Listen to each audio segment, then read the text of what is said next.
All right. Hey, everybody. Welcome back to my channel, Smirking Reviews. Um, it's been a long time. It feels like a long time. Hasn't really been that long, but since over the course of 2022, I didn't really make much content and decidedly needed to work on my life uh, for good this time, to get a really good fresh start. And I did not have a timetable on when I was really coming back. I was getting things. Life is life has been crazy but good, and things are on the upswing. And eventually, I'm planning on coming back and be doing all new kinds of stuff. But until that time, uh, I didn't really have any reason to come back really to talk about anything. There was things here and there to talk about, but nothing really was making me go, oh man, I have to talk about it. But there was this one show lingering in the background of my mind that I was almost not looking forward to coming out because it meant that I was going to have to come back and talk about it. And that show, of course, is The Last of Us, because, that's the video title. What else am I doing here? Um, so, yeah, The Last of Us, a TV series based on the Naughty Dog game series, starring Pedro Pascal and Bella Ramsey, amongst other people. Uh, yeah, so I'm like a lot of people. Uh, I guess before I get to any of that, right? I'm recording this. This video does not look like any of my other videos because I'm recording this on Twitch. I'm broadcasting as of right now, as of recording this. Uh, I'm live on Twitch, uh, Friday, January 20th, early in the morning. I've been trying to get this video done for a while. I had connectivity problems with my StreamYard on my laptop. Had a bunch of things go wrong over the last week. A lot of things are going wrong this week, but I'm still smiling, um, which is not normal for me. So hey, things must be okay. But yes, then The Legend of Vox Machina Season 2 came out last night. Oh, the first three episodes, and I was going to record this last night, but I guess I still needed to procrastinate a little bit longer on how I was going to do this. So I'm recording this on Twitch, and it's being, as you've seen it, it's downloaded onto YouTube from Twitch. And I might do this more often, um, but we'll see.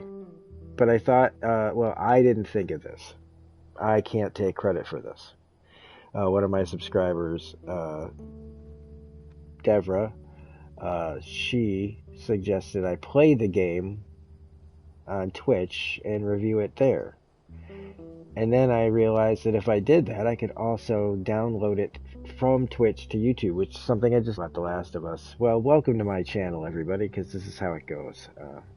I'm a I like to say that, I've been given the moniker of storyteller by more than a few people, so this is how I talk, everybody. And it's been a long time. So for those of you who have never been here before, welcome to the channel. This is a place where 99.9% of the time you are heard. If you actually want somebody to respond to your comment, you're probably going to get a response from me. For all of you returning people, sorry. Thanks for still coming back, because obviously you are still interested in what I have to say, even though I am inconsistent as all hell. Okay, now that I think that's all out of the way, here we go. We have The Last of Us here playing in front of me. And I know that I am not in the minority of people who can say that The Last of Us is one of their favorite games. When I was young, I mean, I come from the Atari 2600 generation. And one of the great things about growing up when I did was We were at, we weren't there for Pong, right away or whatever, but like we got in right as it was starting. The arcades were the arcades. You could go and play Pac-Man, Donkey Kong, or whatever. I don't know when all that came out actually, but arcades were a thing. But the home console, I was there for the dawn of that. And any of us that were there at the dawn of that grew up with those video games, we actually have gotten to see exactly where we thought it was going to go in our heads, in our imaginations. I think one of the great things about growing up in that time period was the ability, as we saw these potentials for video games and stories in video games, um, we could see the potential. And unlike those, but unlike some of those old cartoons where they show the future or what the future was going to be like with flying cars and putting the mother-in-law in the back of the car in her own special little you know prison cell in the car, those kind of future things where they were all just, they're really quaint and funny now to look back on, but like none of that stuff really that stuff just didn't happen, and it was tongue-in-cheek or whatever, but we actually were able to think of all those things. Like we could all imagine in our heads that someday video games were basically going to be like movies. That someday down the road, we were going to be in virtual reality. Like we knew it. We could, and it's one of those times where what we imagined actually came true. We are living it, and it's such a privilege to have grown up in that era where we were getting all these massive technological advances as far as entertainment goes, and on that side of it, we were getting other advancements too, of course, but since we're talking about video games, we'll focus on that. And getting to see all the changes from 8-bit to 16-bit to, just all of it, like what it used to be about bits. And now we're in terabytes and other things. Um, but yeah, like all of a sudden, all these years later, here we are with games like The Last of Us that changed narrative storytelling in games to the point where some people would even go, like, had argued, like, is this even a game? Like when it was out for like Game of the Year and all that stuff. Like people, every single fandom has that side of it that just has to. I don't know. I think they call themselves purists, but but sometimes purity can go too far when you just won't move on something that doesn't need to be, that hard fought. When you're when you fight progress and all that. But there's a lot of people in this country that fight progress all the time. So they're probably the same people who fight progress on just about everything. But anyway, I don't want to get too far off on a tangent, but where you're just moving the character around, and it's like games are art, and they're subjective, and in fact, the fact that people even talk about it like that is good because it means that it made them feel something, whether it was bad or good. So anyway, yes, again, for anybody who's like, why? When is he going to start talking about The Last of Us episode 1, season 1? Well, we're getting to it, baby. We're getting to it. I take the long way. All right, it's like a Sunday drive. Okay. All right. But it did change narrative gaming, and when I finally played it for the first time, it just rocked me. It was one of those games where anytime I didn't feel like I did a good enough job in one of the encounters in the game, I would just play it until I got it right. And I restarted this game so many times because I was like, no, I'm going to play this perfect. Like, I wanted to see this perfect story play out in front of me, my way, all the way through, And I've played this game so many times that I mean, I've lost count. I really have. It's between this and and Mass Effect, and Mass Effect has kind of got uh, a bit of an edge because it's got like 4 games, 3 really good ones, um, and a lot longer time to tell the story. But this is like this and The Last of Us Part Two are just two of my they're just favorite experiences because I like when it comes to video games. Um, I run the gamut of taste, but narrative stories are my favorite. Gameplay in them are less important to me than getting through the story. And when this story is one of the best, because it hits you on that human level that we all are at, and whether we want to admit it or not, it's a lot of these things are in us. It's why it resonates so hard.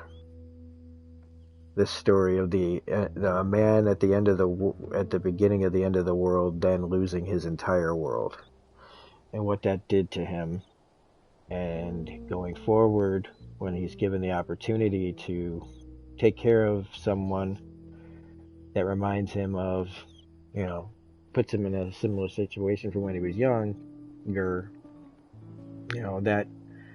that push against it, and then the eventual acceptance and devotion and like just love that he feels again for something. It's a and the journey that Ellie goes on, like this is all just such really great human stuff about what you do for love, what you do for each other, like and where it goes and the consequences and all of that. Just hard hitting stuff that just kept me wanting to see what was coming next, but put me in encounters that had me riveted and on the edge of my seat. I never get bored of this game. I play it once or twice a year, and I try to play it like it'll be like one of those games that I'll put in and just play like for like a half an hour. So I mean, I'm playing it all the time, just not all the way through. So that's my background on The Last of Us. I have a bunch of like Funkos and statues and things like that. I'm not one of those people who I have a little of everything when it comes to merch. Some more than others. I don't have a ton of video game merch, but I do have my share of Last of Us stuff. So that's my background on this. And when they announced the show, I was happy, but skeptical because video gaming and like if we have to actually talk about the history of video gaming and entertainment, then you know you don't know much about entertainment. So this is the the fear is that they're gonna like make a bad version of The Last of Us. That's the only fear I have. It's like, but I never thought like how some people think out there that if the show isn't good, then it's the whole thing's tainted and ruined because they can't look at it anymore without seeing the thing that they hated about it. The way people go, oh, this ruined Star Wars, this ruined Lord of the Rings, this ruined this and that and the other, this ruined the MCU. It's like, no, see, nothing's ever ruined unless we all decide when things are ruined for ourselves. But we can't make that statement for the entire world. So if you decide it's ruined for you, well, that's just sad. And you probably need to loosen your grip on the things that you like. But even I had a little tiny bit of trepidation when I heard about the casting. Um, And it's just that, and that's the thing that a lot of people fight is this doesn't remind me of Joel. This doesn't remind me of Ellie. This doesn't, blah, blah, blah. But the thing I always remind myself is, and I have to do it. You have to do it quickly, guys. Just like, don't let those thoughts get that deep in. Is it doesn't really matter who they cast as long as they do a good job. We want the characters to look as close to what they are as, possible. But when they don't, it doesn't mean that that person can't, rise above the what, you have in your head. And as soon as I, made myself like snap out of that stupid idea,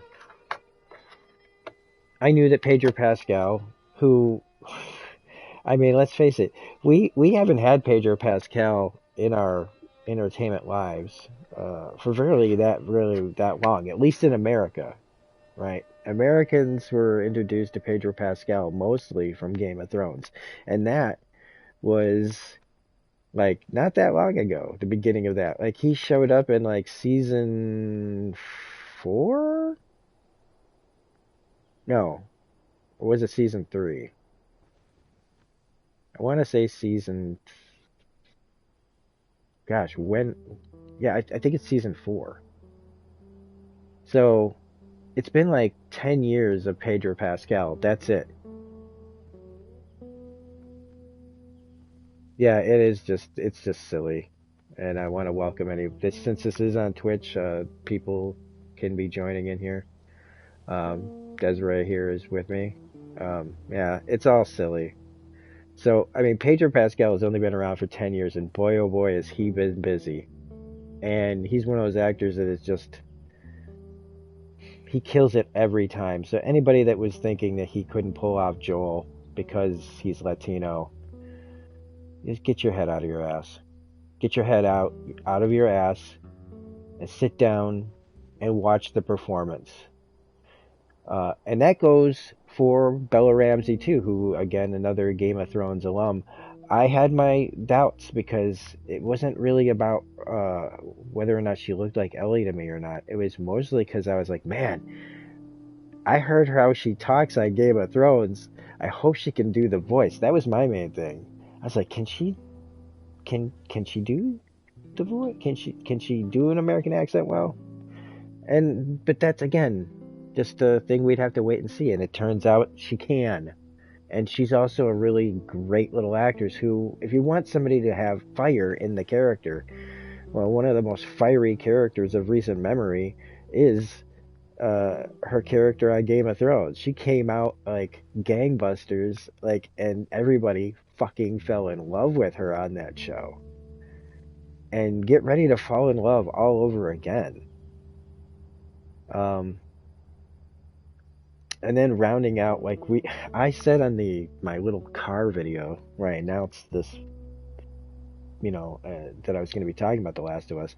I said Carrie Coon was in this, and I was like super excited that I was going to get to see Carrie Coon on another HBO show. But she's doing that like Downton Abbey in New York um, show that I don't what's the Gilded Age or something like that I tried watching, and even Carrie Coon couldn't keep me watching that show. I just was like, nah, no thanks. I don't know why. Maybe I'll go back to it someday. But I was wrong. And I was so happy to be wrong because not only was the actress that's playing Tess uh, as good as Carrie Coon is, another person just as hard and good, high caliber of an actress is Anna Torv playing Tess. As soon as I realized that I was wrong about that it wasn't Carrie Coon, it was one of those few times where I didn't feel bad about being wrong because either one of those ladies would have killed it in my opinion as playing Tess. Oh my god, Carrie Coon as Tess would have been fucking aces. Um, but getting Anna Torv back in my entertainment viewing life is so great. Is so freaking great, and she's great in this too. Anna Torv, her character on Fringe is one of my favorite female characters of all time. And one of my favorite characters of all time. Period. Forget gender. Like, she's amazing on that show. And then when she showed up later on Mindhunter, I was like, oh. And now here she is back on The Last of Us. And I know she's been doing other things, but those are the main ones that I remember. So Anna Torv, like, being on this as well. And so all those fears that everybody had, like, about that level of it, because that's really the only other thing that I was waiting for people to talk about. And here's another real honest statement. I haven't watched a single other content maker's video on any of this because I really just don't care. We're all either gonna be on the one side, which is probably where I'm leaning towards, and then there's the weirdo flakes out there that just wanna, stir up the pot to make money off of their naive viewers. The ones that don't get past that guy's Latino and she's a woman and all that other garbage.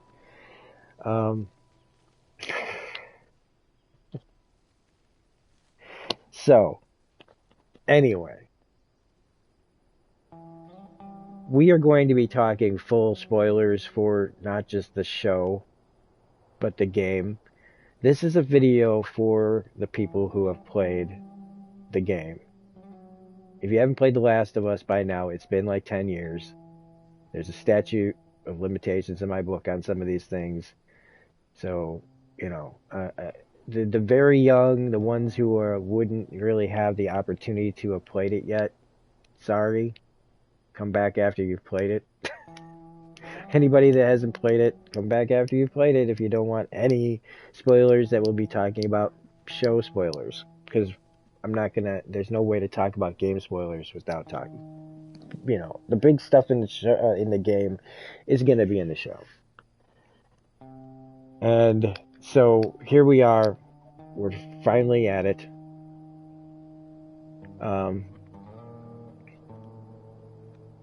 We're talking about The Last of Us. I'll do a non-spoilery, like, part of it here.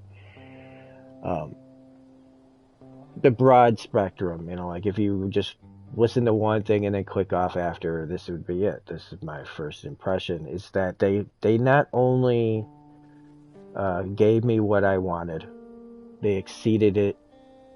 Like, I was floored. I was enjoying this from beginning to end. I thought it was nearly perfect. I want to say perfect, but I'm probably off by like a skosh. Like, it's probably like a 9.9, 9.8. Something's probably in there that I'd catch eventually that makes me go, oh, yeah.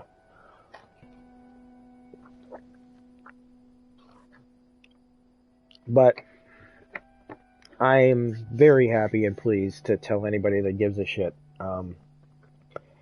This is amazing. This is worth getting an HBO, whatever it's going to be, Max, Discovery Plus, I don't fucking know. It's worth getting it for The Last of Us. And then just cancel it until season 2. If that's it, if that's all you need. And there's no reason to think that any other episode past this isn't going to be just as high a quality. This is not just an adaptation to the show. This is how you adapt something for the people who say, you have the thing in front of you, just make that. That's what they did here. That they took the game is all in here. And then, because, you're looking at like an 8-9 hour game, depending, could be a little bit more. Um, Turning it into a TV show, it's one of those things where they just always flesh things out. You know, they have to flesh things out. And a lot of times things get fleshed out and it's like, why is this here? Why is that there? And but that's just not the case here. Everything that they put in here that's extra is just more context, more character, and done well. And done necessarily because you need, you know, there are moments in here that they're trying to get you to convey that are to hit you harder. And, you know, I guess you could probably call that a little bit of a manipulation by the creators to get you to feel something. But um, in, in the game, you spend less time with Sarah than you do on the show. And even without as much character or context, I still feel like I didn't need that much to feel something. So when they fleshed it out more, um, it was all good, all fantastic. And I was also really surprised by how far they actually got in the first episode done. It was about 80 something minutes long, you know, but still, I couldn't believe how far they kind of got in that first episode. So now we'll start breaking it down more from beginning to end. But like I said, this is I don't know what else to say that other people haven't already said about the actual, like, how great it is, the production, the acting, the writing, the music, all of it, the set designs. It's all here. This is again why HBO is like, you want your show on HBO fucking O. Example of, like, if this had been anywhere else, you know. So anyway, that's it. Gets the highest recommendation. This is finally something that was, I wasn't letting myself get hyped for, because whenever I've been hyped in the last few years, I've had stuff like Snowpiercer and Why the Last Man, um, and amongst others. Those are just the two off the top of my head. So this is just the thing. This lives up to all of it. And for anybody who hasn't seen the game or whatever, if you stop watching now, uh, you're not going to be disappointed. If you're not just, like, if you're loving it now, you're going to love every single episode. And I can't wait for you all to see what's going to happen on this show. It's bananas, man. It's BANANAS. So, let's get into it proper. So, yeah, we have the cold open here. And I was, again, fucking overjoyed. Overjoyed to see this scene. Mostly because of the three actors that are in the scene. But also, I loved how this 1968 scene is like this kind of exposition dump. Well done, well thought out. Like, you get these, especially one of the actors, like, really gets to do what I like that actor to do. Explaining to the audience, which is they're on a talk show, like a Dick Cavett type talk show from 1968, and they're a live audience, so they're talking about viruses, they're talking about pandemics, and what would happen if the world, like, hit this. And so I love that they're talking to an audience, but they're talking to an audience. Like, it's just kind of meta. And these three actors, Josh Brenner, who I loved as Big Head on Silicon Valley, is the host. Christopher Heyerdahl, who is one of my favorite character actors from the last 10 years or so, who I first saw on a little show called Hell on Wheels on AMC, where he plays the Swede. And on that show, he was one of the most interesting villains I had ever seen on television. And I've been following this guy's career for a long time. He's in a lot of some of my favorite stuff. He was on the very short-lived but genius first and only season of Deadly Class. He's on Peacemaker, and on Peacemaker is where I said to somebody that they need to. I think we were reviewing it, and we have to get that guy in a Joker something. This guy has to play the Joker. If you look at him with the way he's built, tall, lanky, that face, that grin, oh my God, that guy needs to play the Joker in some fashion. I do not care. But he plays one of the other scientists, and he gets his moment. But just seeing that character actor that getting this part in this to just talk about pandemics I was just sitting there like fascinated. And then, of course, we get to Mr. John Hannah. That I just rewatched the Mummy not too long ago. But for us long time Agents of Shield fans will remember him from that show. And what he did on that show was fantastic. And so he gets to basically play the scientist guy here again that he did on Agents of Shield, but talking about fungus and cordyceps and what that would do to us, and just it's the writing and it's the line delivery of an actor who's just chosen to just say some words, but it's how you cast the right actor, you say the right words in the right way. And I loved how the audience was like still at some point as he's talking more and more about the dangers of what would happen if a global warming situation happened and caused something that wouldn't normally be lethal to humans make an evolutionary leap to get there. And I thought it was also a really interesting way to talk about how like the audience was so still that it felt like it had to mean a little bit more than what it was. Like it felt it was really ominous. Because I know that it also partially was probably meant to convey that the people what they're hearing is kind of stunned them, because we're talking about things that we have no cures for. But there was something about the way that they stood still that felt like it meant more than just that.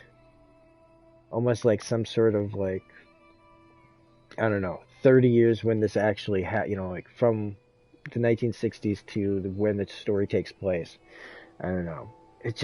I can't put my finger on it, but it felt real eerie. Like they were infected. Yeah, that's a good way of putting it, Desiree. So they do that, it's like we lose. And when they do that cut and the music kicked in,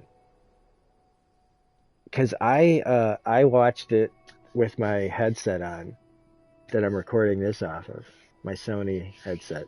I don't know why I'm saying Sony. It's a good headset. So if you've got a PS5 and you don't have a PS5 headset, get one. Because I had the music turned like right at that just choice level, and when the music kicked in, I was my goosebumps just hit me throughout the entire thing.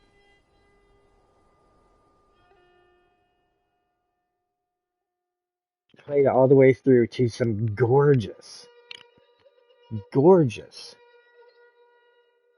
like main titles. And I know that there have been people that were when they talk about the new Game of Thrones intro and how like it's just like, oh, it's just a bunch of blood and locks and stuff, and it's still pretty cool. It's still pretty well done. But this was really cool, showing the cordyceps taking over and everything. Okay, I can't lose this job. And if you notice, I've started to play the game, or the cutscene here before the game, because we're going to be leading up into the beginning of this. We'll talk about it in the morning. So, main titles, music, all of it, right there. So we get a great exposition scene. We get some great actors playing it. We got the great main titles. And now we get to the beginning of the game, basically. Except in the game, all right, and since I'm talking to the people who have played the game and watched the episode, um, you know, here we are in the game where Sarah is stayed up late to give her dad his birthday present. But in the show, and we didn't need any more than this starting point to where the game goes in the next 15 minutes to completely understand, like to be as devastated as we were. And I never am not devastated playing the beginning of this game. It never gets less impactful. I've watched this episode 3 times, and every single time watching that first half hour of this, it is just as gut punching. Because they also give us not just the last, hour or so of this person's life. We get to see her wake up. Like, for us that have played the game watching it, we realize that this is the last morning she's ever going to wake up. And that hit me right off the bat. It was like, imagine if you knew when your last day was going to be, you know? So being on the end of that, where you're watching and knowing that you're seeing the last day of somebody's life. And it's like, I was already, like, that was a brilliant choice. Such a brilliant choice. Because and even now talking about it, it gets me a little, like, kind of lump in the back of my throat. Like, it's so awful, because she's just this girl just trying to go about her daily life, and you know where it's all headed. Now, this was where, again, these idiots, wanted to say, oh, you switched out the races again. You went from little white girl Sarah to changing her race to anybody other than white. And so we've got the idiots out there who want to talk about that. But Nico Parker did a fantastic job. And that's why it doesn't matter that is required of them. And from start to finish of her time on this show, uh, and I'm imagining, because I know that they cast somebody to play the mother of Sarah. So I'm assuming we're going to get a flashback, at least one, which probably means we're probably going to have a little more of Nico Parker, possibly. She doesn't have to be in those scenes necessarily. But she really killed it. She killed it. She got killed and she killed it. I was very impressed with her acting. And it's like they said in the post credits thing, the behind the scenes, um, where they talk about how the person who plays Sarah has to be different than Ellie. And it's like that in the game as well. Sarah is just, from what we've seen of her, just this little sweetheart of a girl. She's right at that age where she still loves her dad, that kind of thing. And so to watch her just be a girl, a kid, and travel through her day with the neighbors and everything. Her interactions with her father and his brother, which we have to talk about. We'll talk about here in a minute about his brother.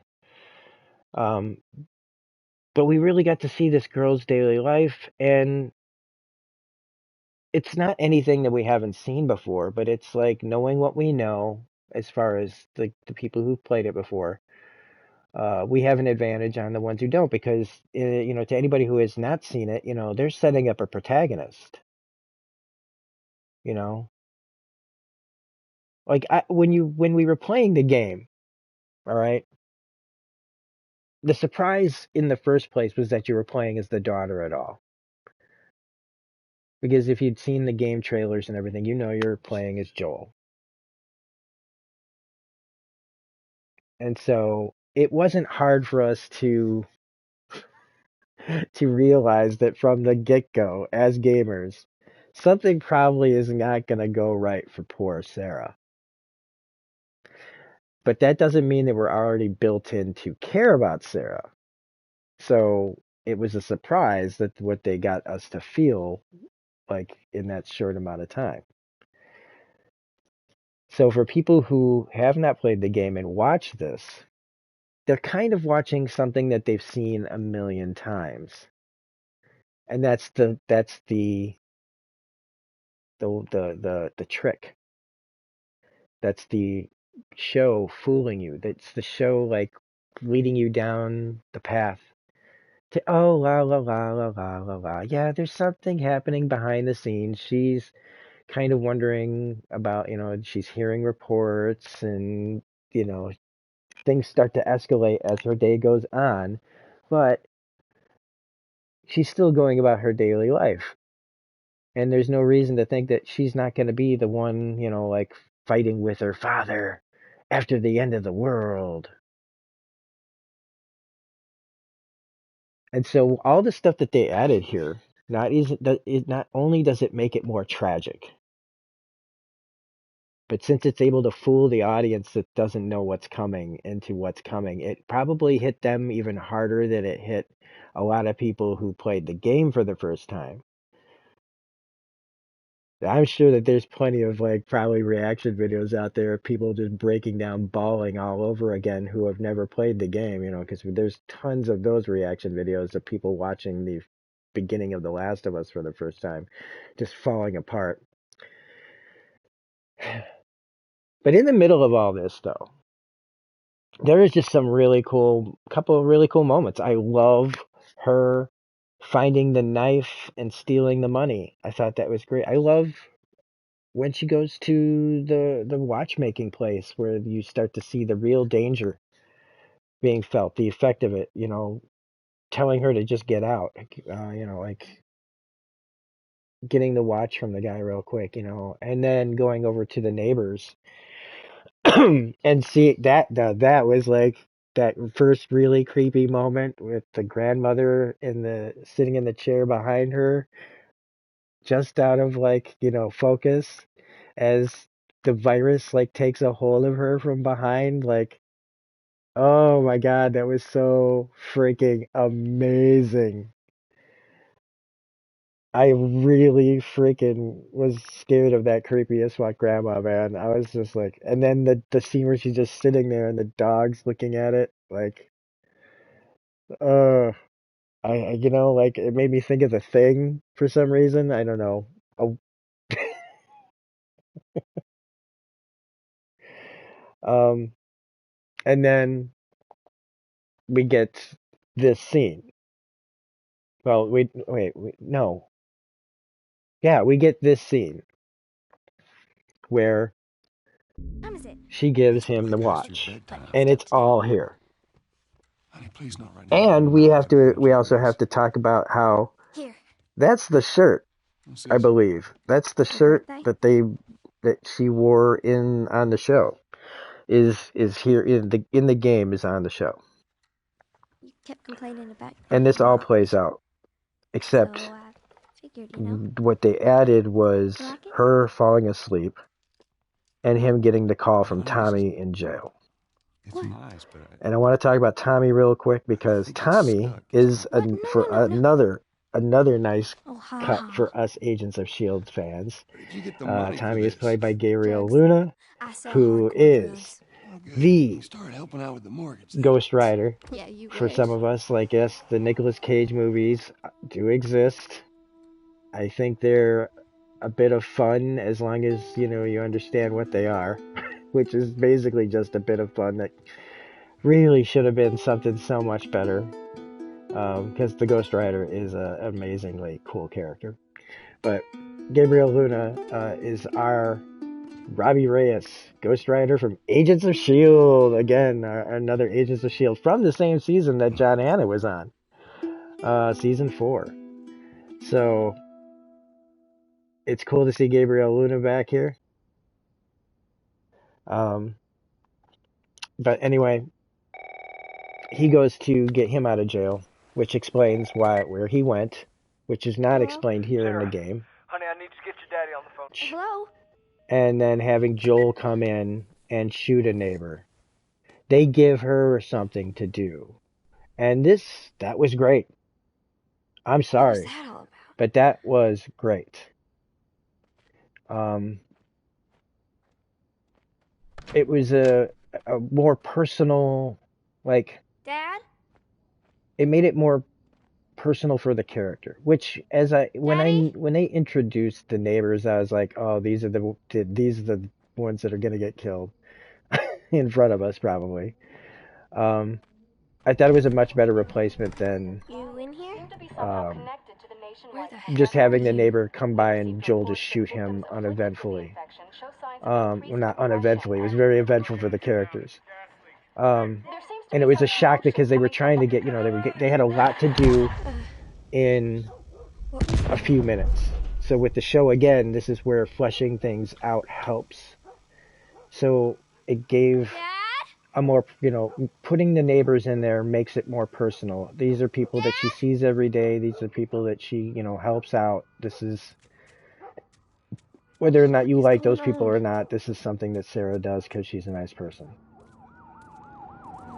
So when she goes in there, and the dog doesn't want to go, like the dog doesn't want to go in, yeah, you have more time for character development, as Desiree's saying here. Then you see the guy on the floor and the grandma there, and you get that image of the fungus like coming out of her mouth. Oh my God, I jumped, everybody. I don't jump too often, but I was jumping. I was like, I got skittish. I got in the startle mode, right? And I really freaking dug like everything in this part as she runs out of the house and this thing comes after her, right? Or that lady, what was the lady, comes after her and falls. And Joel's there with Tommy, and that first kill, was to me like just as impactful as the game. It gave me something different, but the same, and it was just as effective. There you are. And then the entire Are you okay? ride Yeah? through the countryside. While Is anyone coming in they here? changed it. They went No, over come the in hill. there. They went Don't over go near the fields doors. and stuff in the truck. Just stand back there. Like Dad, you're kinda again, freaking that me didn't out. change. Like, oh, why What's weren't they going on? stuck in highway traffic? And all that. No, man. Like they're in Someone collide Texas. with There's them. lots of open fields. Desiree Sick. lives Kinda down there. sick. Sorry, Desiree, I outed you where you live. Jimmy! Dad? Come But here. I loved all of that. Jimmy. And again, in the production, Jimmy, holy cow. Like, I felt like I was there. And the way that they shot it from inside the car, again, from the game, all of this stuff that is just there. Everything is here. And it made me think of how people, like, we always talk about how we want the thing that we have just given, put in front of us. And like I said it earlier, they gave it to us. They gave us the game. And it made me think of how some people get the thing that they want, the thing that they asked for, and then they complain when they get that. it made me think of Cowboy Bebop. You know, like Netflix canceling Cowboy Bebop is its own, that's their own cross to bear. You know, like what ifs we could have had for that. But they gave us Cowboy Bebop. It was Cowboy Bebop. And people complained that it was too much like, oh, I wanted new Cowboy Bebop stuff. And it's like, there was new Cowboy Bebop stuff. It's like, so for anybody that's going to complain, I'm just getting this out of the way. They're giving us the game, and they're adding stuff to make it more lived in, more character development. If you only want, you know, like it just this it's hard to come close to anything this accurate. So just take the win, everybody, before you get all pissy. Got him. Sarah, Some this morning. listen to me. And so yeah, we get the whole You've got to get out of here. Do you understand me? them getting out of town. And again, from the fire on the house on fire to the couple, you know, the people on the side of the road You have any idea that what's they going on drive out there? past. I got some notion. It's all here. You got blood all over you. It ain't mine. Let's just get out of here. Now, it also had such great tension. Some sort of parasite or something. They also do a great fake out, if anybody who plays the game pays attention, where they did not get hit by the car. I love that red herring, the little fake out where the car's about to get hit and they stop, but what actually happens is even worse, because when they start showing the planes coming down, the jet planes, the airline planes getting low, which means that they're all trying to make emergency landings, right? Except the last one is clearly not going to make it and blows up behind him. That whole scene is just so well crafted, so well shot, so well acted. But again, all I can do is gush, and it's like, what am I supposed to say anymore? Like, other than it's just so freaking good. What you're like? We got no clue. So I mean, it's almost to the point where it's like I was like, yeah, I want to play the game. You know, I want to play the game and talk about the show, but like now the game is like catching up to everything. So another really interesting thing that we got to see in the show was people early infected and how they are. You see some of it here in the game where you see people running after each other, and you know that they're there, but I never really felt it's such a small part of it in the beginning of the game that you don't really get to see what it really feels like. And so when he's got her in his arms and they end up in that alley where there's just a pile of infecting other people, and that one guy jolts up like 28 days later style and then just starts charging after them, where it's crashing into everything and leaping like this person is no longer a person. And you get that from what is happening. Like, they are just such an uncontrollable force of rage that I just like what we would categorize as rage anyway, right? Just like 28 days later.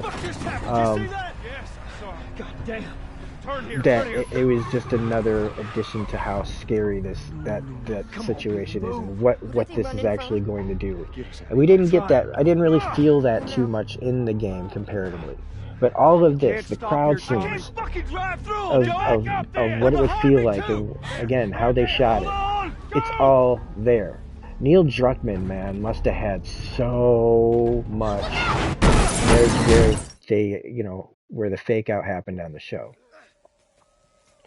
So another thing I liked seeing was how there were more people. Hey. But we'll get to that. Get back. So the guy chasing them what used to be a guy gets shot by the soldier. And the soldier shoots them, just like in the game that the part that we're about to get up to. They barely changed any of the dialogue to that. In the game he says, you know, but there's a kid here. Like, this is about a kid. They don't say that in the show. He just says, yes sir, yes sir, yes sir, in different kind of tones. Gonna need to run. And so again, here they are getting chased. He's gathering his arms, and I'm just gonna play this part out. Daddy, I'm scared. Oh no. And I mean, you felt this when you're watching it, like all these. Keep running. Those people are on fire. It's funny how after making all of this whole video, it gets like what do you call it? Like blocked for like copyright or something. Even though I'm basically talking over the whole We're gonna thing. get out of this. I promise. I'll say that this all the people in my way, it's the like one of the really annoying parts of this is like, come on, get out of my way. There's so many NPCs running around. Which I thought was interesting that in this part of the game, there's people everywhere in the streets, and they nailed that really well. He's dead. God damn it. We're almost there. We're almost there, baby.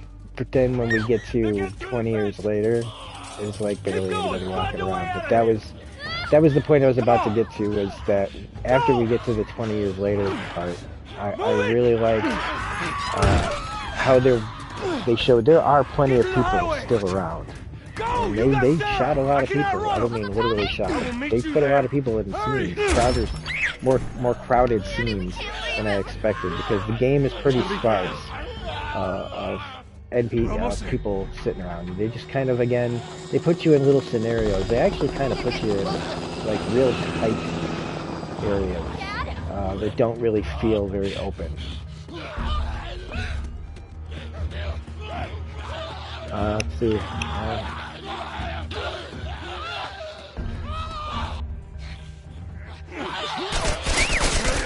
I don't know how to change the game volume down. I can change the headset down, but I don't know. Let's see. I don't want to be messing around with my review here, messing with mine too much. But thanks for bringing it up. I think her leg is broken. Stop right there. So here's the big old moment. Sick. Got a couple of civilians on the outer perimeter. Please advise. Daddy, what about Uncle Tommy? We're gonna get you to safety and go back for him, okay? Sir, there's a little girl. But... Yes, sir. Somebody, we've just been through hell. Okay, we just need... Shit.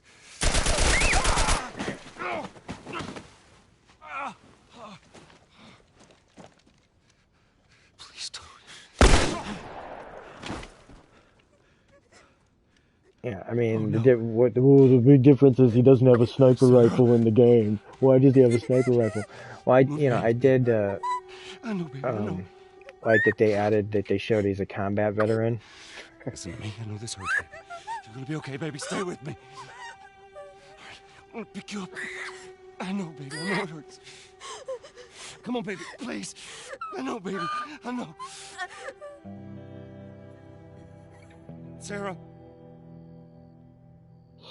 Baby. Texas, everybody's got a dang rifle. So yeah, this scene, when this actually happened, they pulled this scene off on the show brilliantly.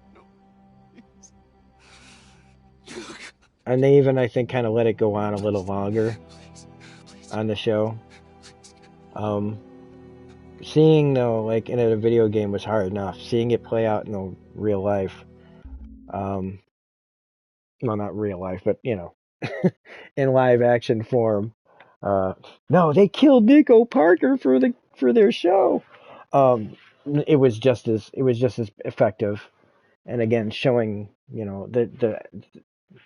that this game has, it's cross-platform, class, genre entertainment. Like Desiree had said earlier in the chat, this is made for adaptation. So when we get to the 20 years part, and I'm going to try to completely remove the game volume. I don't know if you can still hear me or not. If you can hear me without any volume on the game, let me know. Panic spread worldwide after a leaked report Let me know if I from the just World cut Health out. Organization showed that the latest vaccination tests have failed. I should play some of the With music bureaucrats though. out of power, we can finally take the necessary steps. Los Angeles is now the latest city to be placed under martial law. Okay. All residents are required to But report this to their music, when it designated kicked in, Riots have continued for a third consecutive day, and winter rations are at an all-time low. A group calling themselves the Fireflies have claimed responsibility for both attacks. Their public charter calls for the return of all branches of government. Demonstrations broke out following the execution of 6 more alleged Fireflies. You can still rise with us. starring Ashley Johnson and Troy Remember when you're Baker. lost in the darkness? Look for the light. Believe in the Fireflies. So now, when we jump to 20 years later, the story that they're telling, basically of the Fireflies and the federal, what's left, Fedra, and where Joel is on his journey. And again, it's another thing that really kind of breaks your heart, because they allude to him drinking, but they've got him popping oxy and pounding booze. How was your morning? And being able to, after holding his dead daughter in his arms, now he's able to just pick up the dead body of that kid, which was another great scene to start with, like to show Boston and show this is where we're at. So you get this kid who comes in.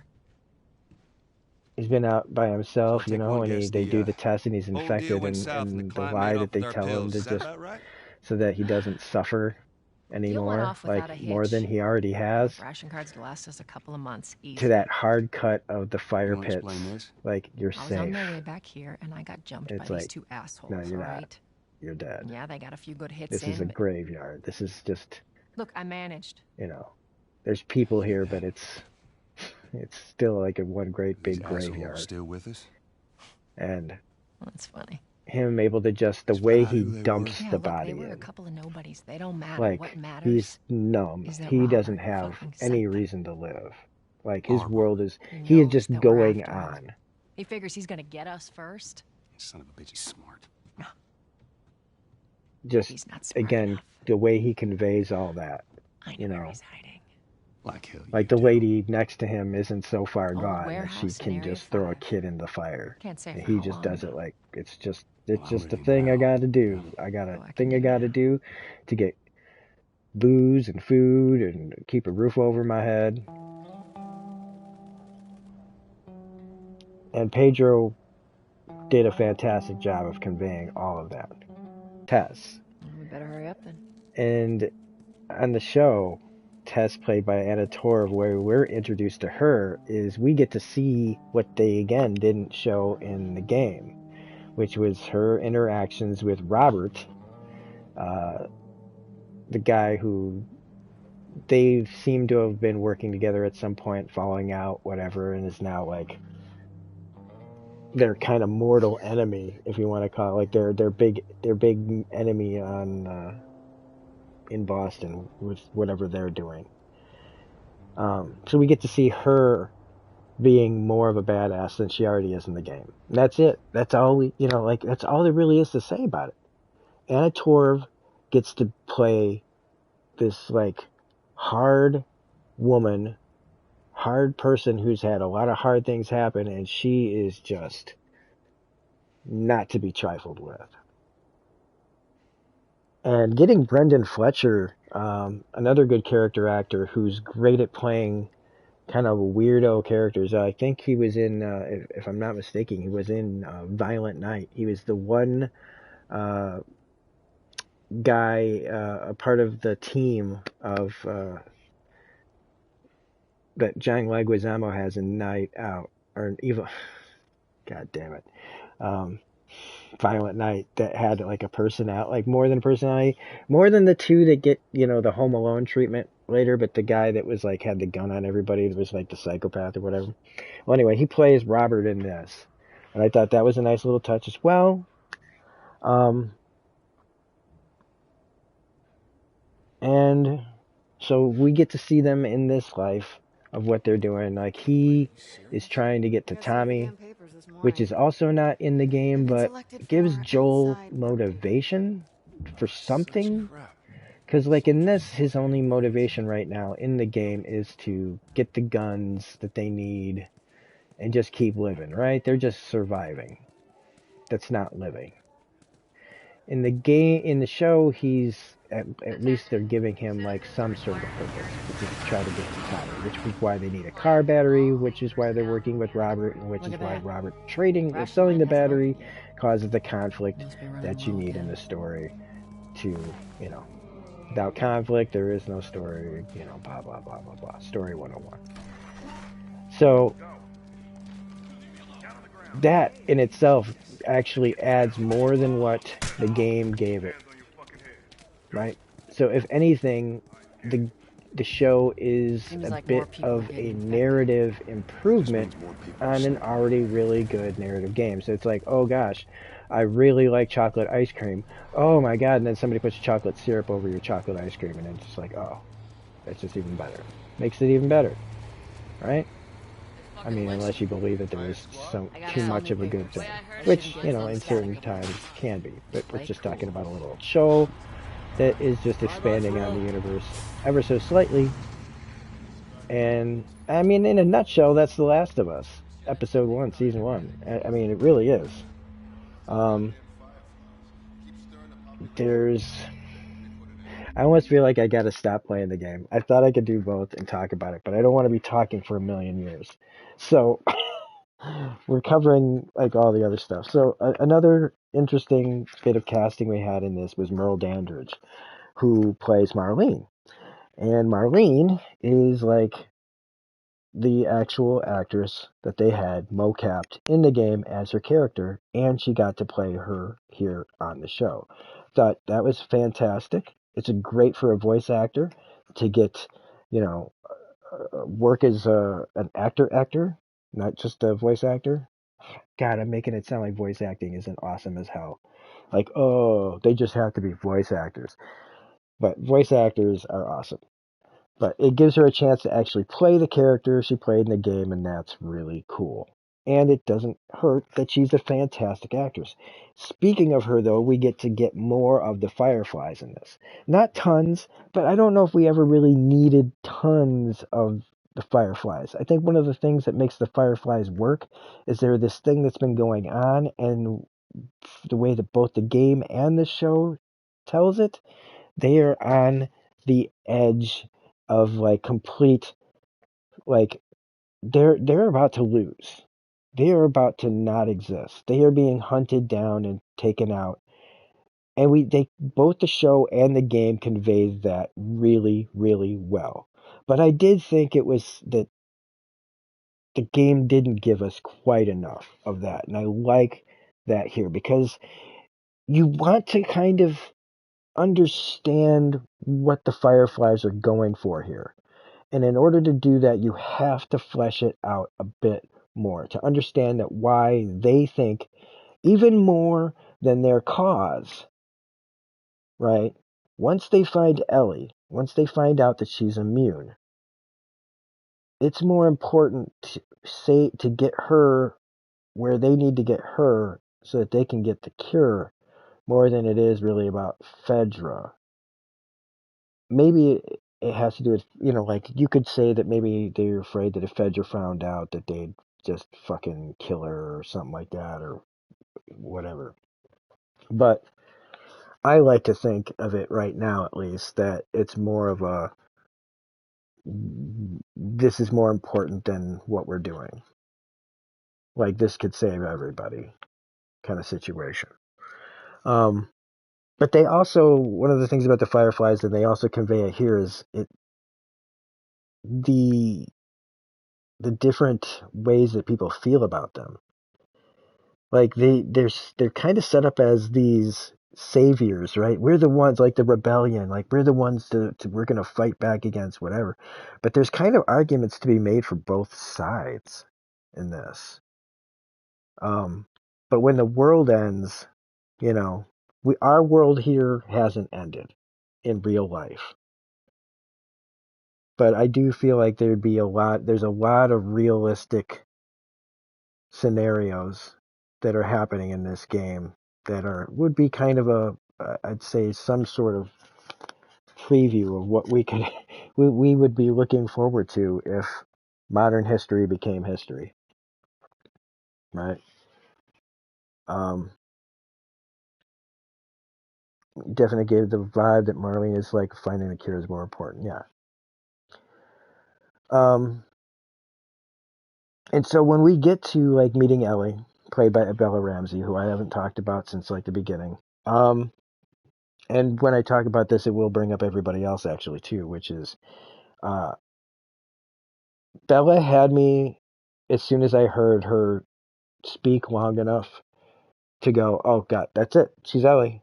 She's got it down. And then when I realized how she had worked, how she had gotten that tone of Ellie, the mannerisms of Ellie, just the kind of state that Ellie is always in.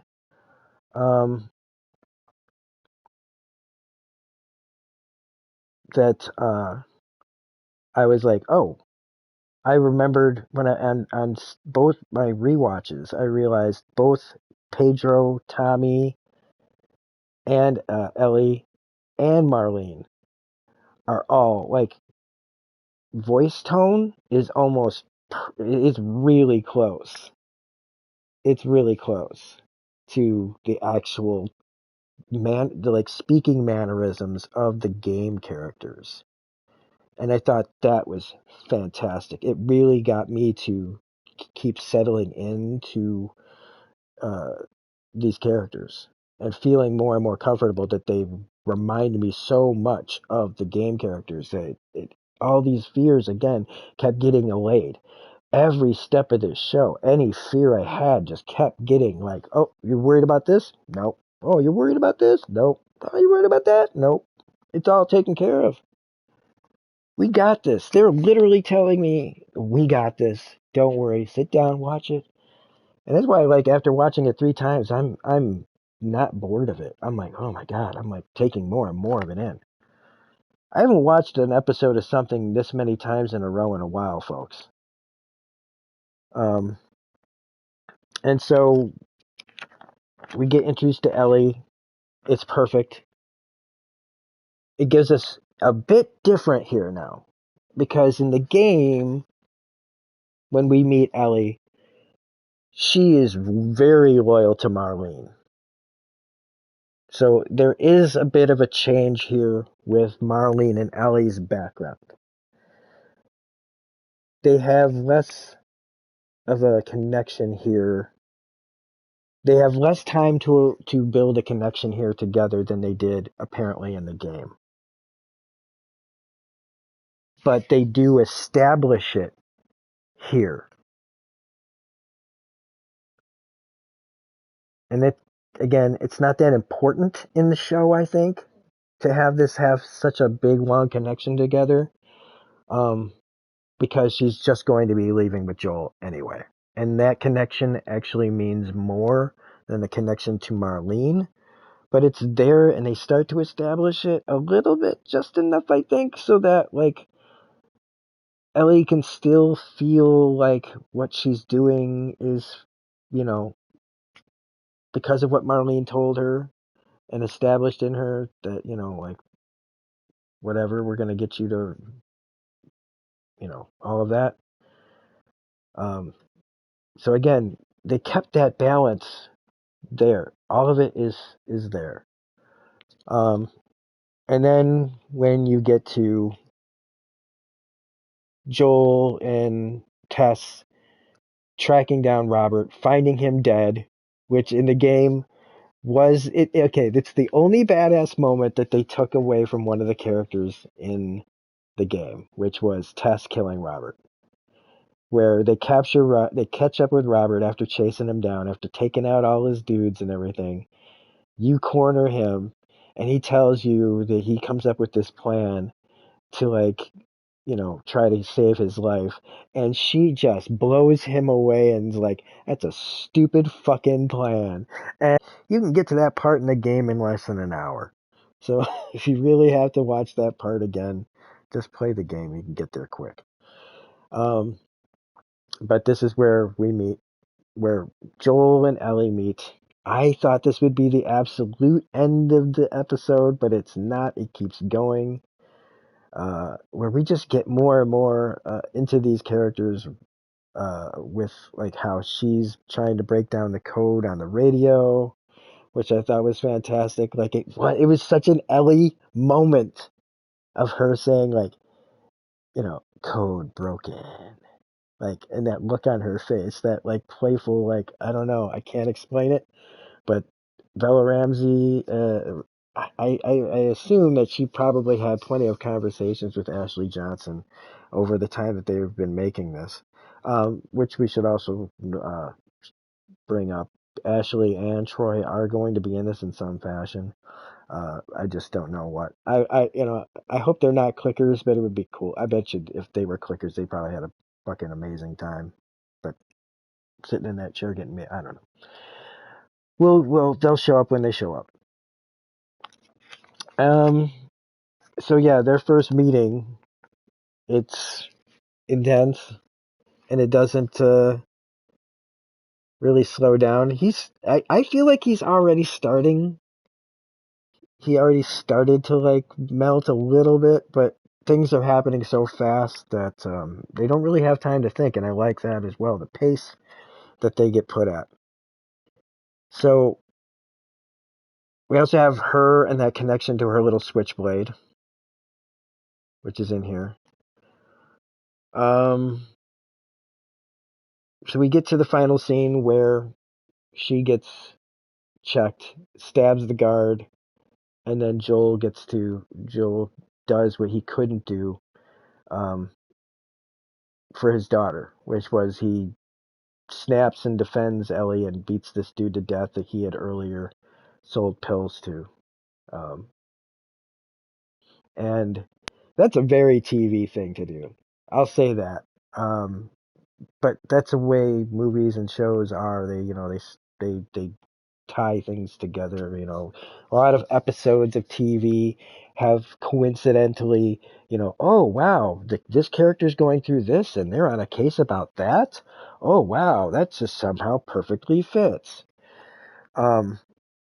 So we get to have that character gets to have that moment. The audience gets to have that moment of him, in his mind, this isn't happening again. I'm not going to lose another kid. But I did like how the creators brought up that this is what activates Ellie. Like, this is where she sees, like, someone defending her, someone punishing someone for trying to hurt her, and, like, opening up, like, a lot of a lot of bad things that Ellie is going to see and then end up and then becoming a part of. And for me, just the cherry on top of everything else was when they get out of their fence and they started playing Depeche Mode's "Never Let Me Down," "Never Let You Down," like to the storm flashing, to the clickers screaming in the distance, knowing that that's where we're headed into the, like, this is where we're at in the game. And, when you start going through the city at night, into towers and buildings, looking for supplies and a way through, it's going to be episode 2, man. Episode 2 is going to be insane. And by that I mean this show actually scares you. This is an actual scary show. I as a person who's seen the game, who's played the game many times, and if a show can still surprise you and scare you and keep you on the edge of your seat even though you know what's coming, well, they're doing their job right. So I know I talked a lot and rambled and blah blah blah, but that's my channel, that's my video, that's how I do things. And so I can't wait to talk about episode 2. And I don't know if I'll be doing it in this form again or not. Depends on the connection I have to my video software. But if this works, then it works. And I hope you guys enjoyed it. I hope this if you guys were really jonesing for content from my channel, well, here you go. But as always, I'm always a little rusty when I come back, and things get a little bit tighter as I get more comfortable. But for first episodes, you always take a little bit more time, uh, to talk about things, set up characters, talk about the actors, all that stuff. So that way, future videos can be a lot more concise, but still, totally, free form. And I'm not using a script. I had this little piece of paper with some notes on it, and that's about it. So anyway, thanks for watching, everybody. If you're not a subscriber, do consider becoming a subscriber if you feel like it. I don't know. Check out all the other videos I made. I made a hell of a lot of them. And yeah, so take it easy, everybody. Have a good one and be good to each other. Bye.